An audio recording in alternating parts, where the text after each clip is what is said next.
जय हिंद प्यारे बच्चों, आप लोगों का स्वागत है अपना चैनल राजहंस कोचिंग सेंटर में। कल हम लोग एक्सरसाइज 5.3.5 का एक्सरसाइज जो 3.5 है उसका क्वेश्चन नंबर 1 कंप्लीट कर चुके हैं। ठीक है, आज हम 2 नंबर का 1 नंबर क्वेश्चन को देखेंगे। क्या करेंगे? आज 2 नंबर का 1 नंबर क्वेश्चन को आज हम लोग देखेंगे। तो यदि आप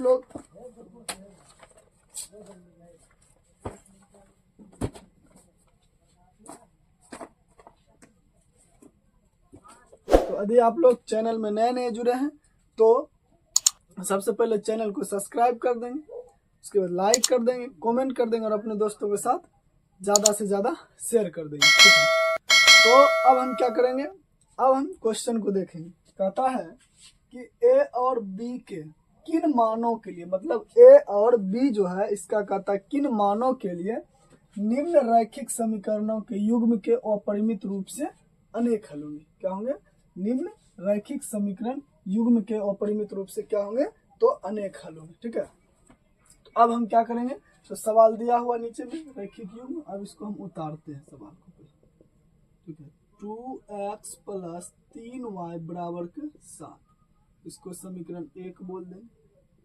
a - b × x + a + b × y बराबर 3a + b - 2।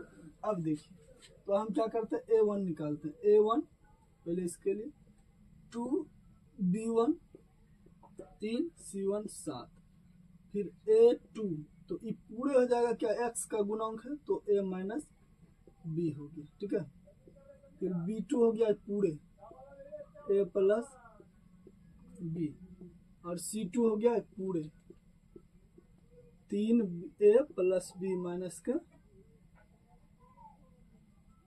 2 हो गया। ठीक है, तो कहता है कि किस स्थिति में यह जो अपरिमित रूप से अनेक हल होगा। तो हम लिखेंगे यहाँ पे, चूंकि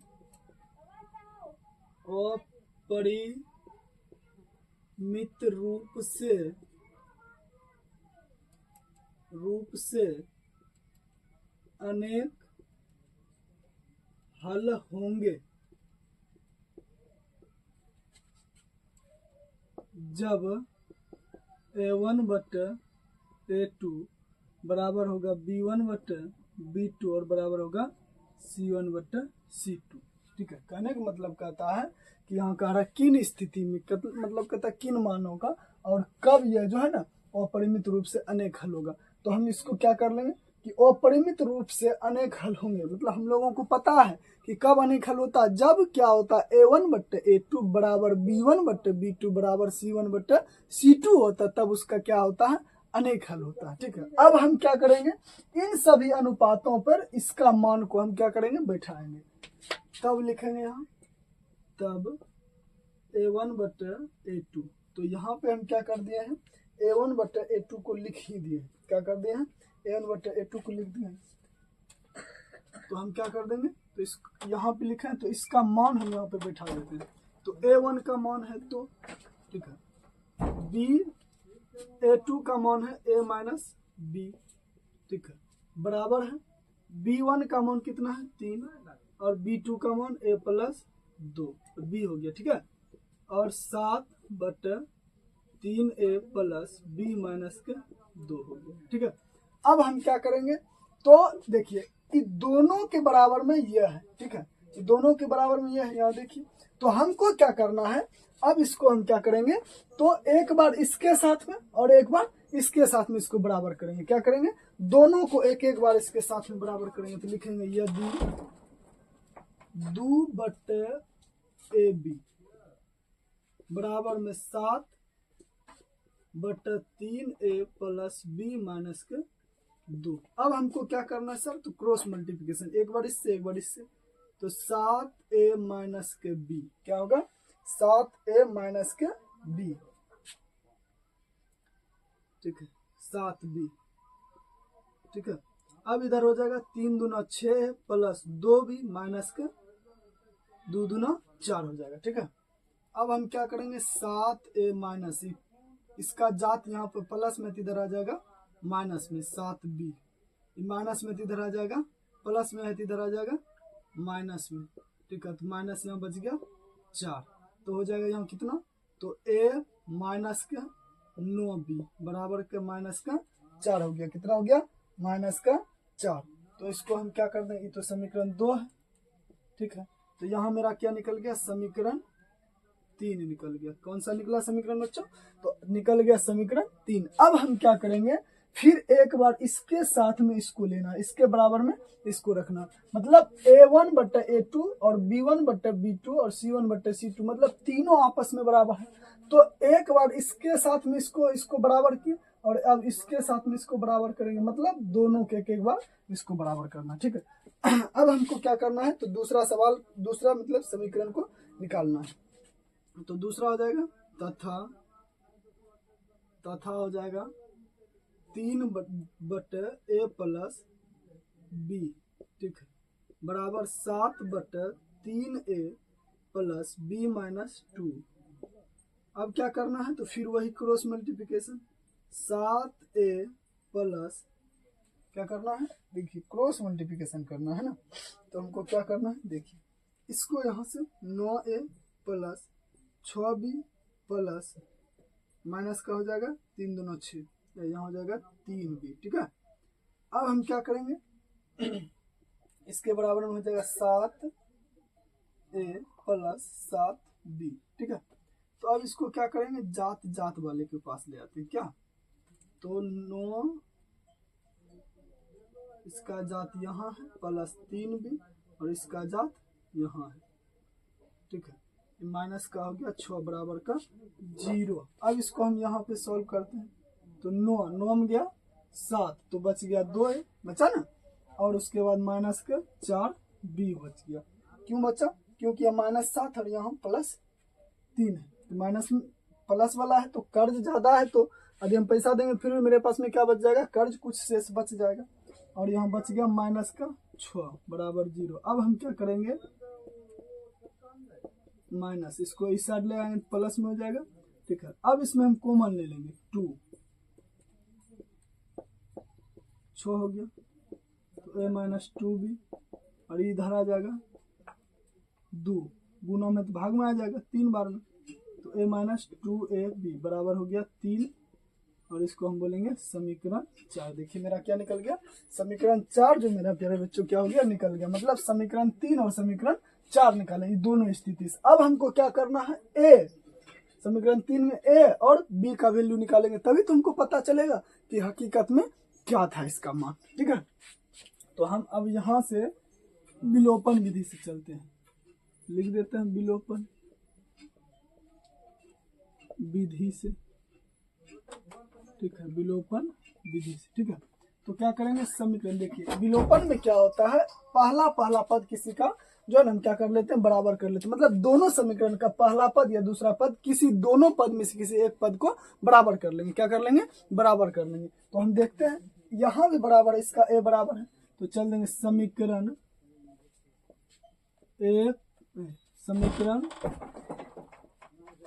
3 तथा 4 को घटाने पर भी लिख देंगे, और नहीं तो सीधा चल देंगे 3 और 4 से। तो क्या होगा, तो 3 हो गया a माइनस 9b बराबर माइनस के 4b। दूसरा समीकरण है a माइनस 2b बराबर में प्लस में 3, तो यहाँ माइनस यहाँ प्लस और यहाँ पे माइनस, खत्म हो गया। तो ये प्लस और माइनस तो हो गया माइनस के 7b और यहाँ हो गया माइनस के 7, तो माइनस माइनस खत्म, 7b बराबर के 7, ठीक है। तो b बराबर 7/7 खत्म एक बार में, क्या दोस्तों। तो b का वैल्यू निकाल दिए, a निकल गया। b का वैल्यू कितना निकला प्यारे बच्चों, a का b का 1। अब हम क्या करेंगे, अब समीकरण 3 में b का मान रखना, ठीक है।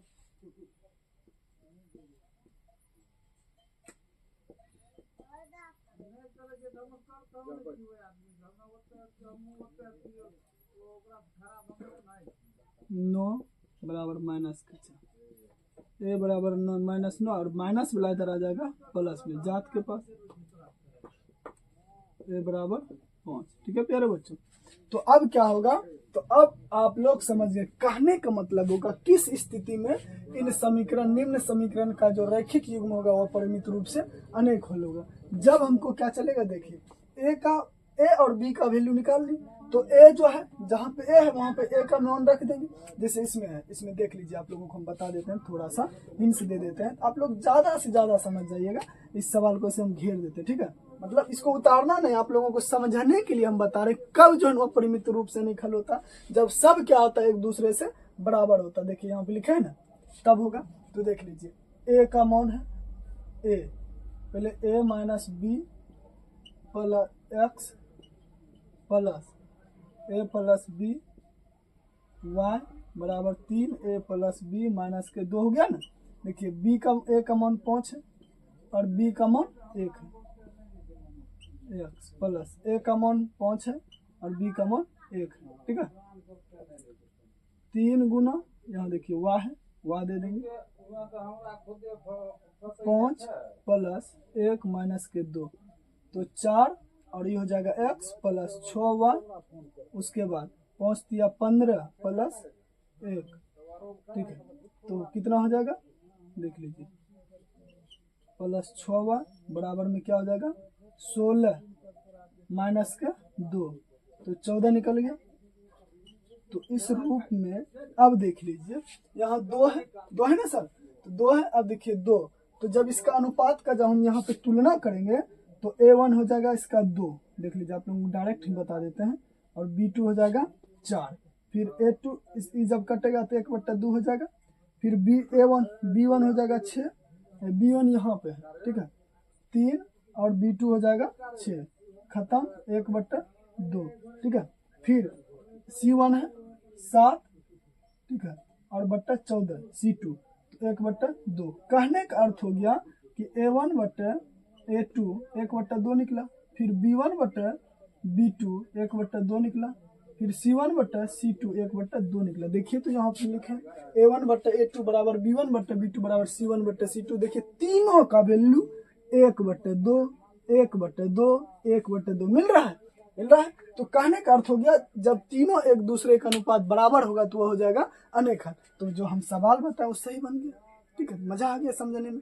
तो आप लोग क्या करेंगे, फटाफट इसको उतारेंगे और आज के क्लास यहीं तक रहने देंगे। ठीक है, इस सब को आप लोगों को समझने के लिए, सबको हम जो है ना आप लोगों को हम समझने के लिए बता दिए, सवाल यहीं तक आप लोगों का है। ठीक है, तो इसको देख के आप लोग समझ जाइएगा कि सर क्या बताए। मजा आ गया, आज भर रहने देते। ठीक है, कल से फिर आएंगे अगला सवाल लेके। ठीक।